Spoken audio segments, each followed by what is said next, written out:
warahmatullahi wabarakatuh. Perkenalkan, nama saya Sekar Alisari dengan NPM 20 113 41 12 87. Di sini saya akan menjelaskan tentang siklus nitrogen. Sebelum kita melangkah lebih lanjut, alangkah baiknya kita mengetahui dulu apa itu nitrogen. Nitrogen adalah elemen yang sangat penting dalam makhluk hidup. Jadi, siklus nitrogen ini adalah sebuah proses perubahan dari suatu senyawa yang di dalamnya terkandung unsur nitrogen yang selanjutnya berubah menjadi berbagai macam bentuk kimia lainnya.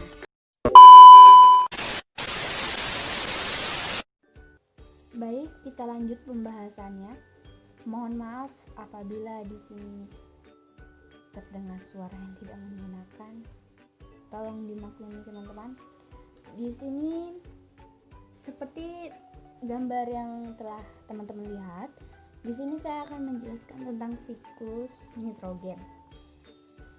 Nitrogen adalah unsur yang paling melimpah di atmosfer. 78% komposisi atmosfer adalah nitrogen. Sekalipun demikian, makhluk hidup tidak dapat mengambil nitrogen dari udara secara langsung.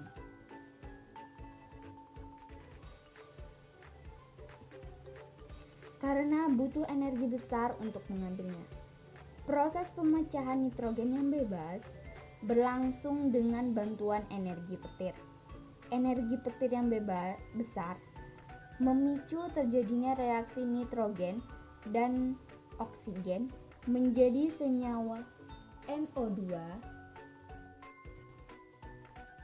dan NH2.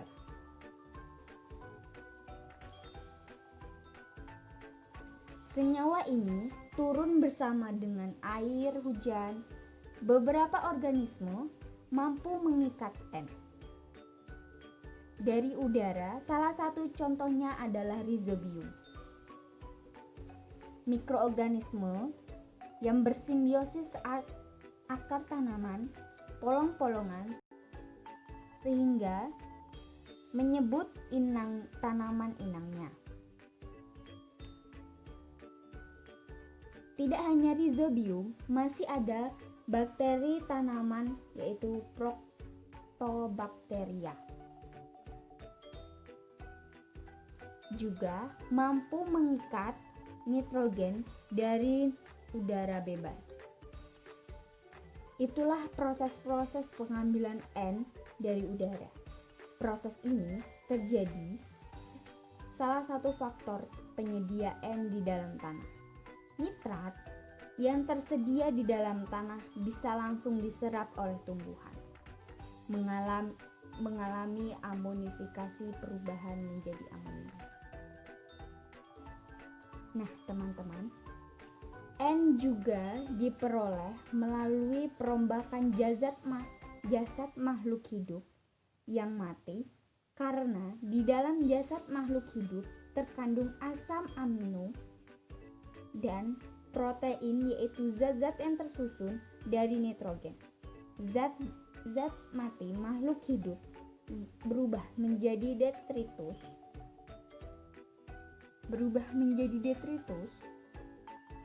Kemudian detritus dicerna detrifor sehingga terkomposisi menjadi amonium. Amonium yang terbentuk sebenarnya bisa dimanfaatkan langsung oleh tumbuhan, tetapi hanya sedikit yang dapat diserap. Mengapa? Karena sebagian besar amonium dipakai oleh bakteri aerob sebagai sumber energinya. Proses ini dinamakan nitrifikasi. Sebelum menjadi nitrat, amonium diubah dulu menjadi nitrit oleh bakteri Nitrosomonas. Kemudian nitrat diubah menjadi nitrit, diubah menjadi nitrat oleh bakteri Nitrobacter. Nitrit yang terbentuk diserap oleh tumbuhan untuk proses penyusunan makanan. Setelah nitrit ini terbentuk, kemudian diserap oleh tumbuhan untuk proses penyusunan makanan. Ingat, nitrifikasi hanya bisa terjadi saat tersedianya cukup oksigen. Karena nitrifikasi melibatkan bakteri aerob.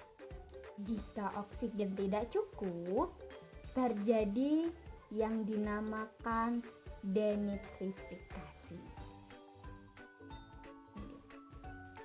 yaitu pelepasan nitrogen kembali ke atmosfer. Ketika tanah kekurangan oksigen, bakteri tanah akan mengambil oksigen dari nitrat,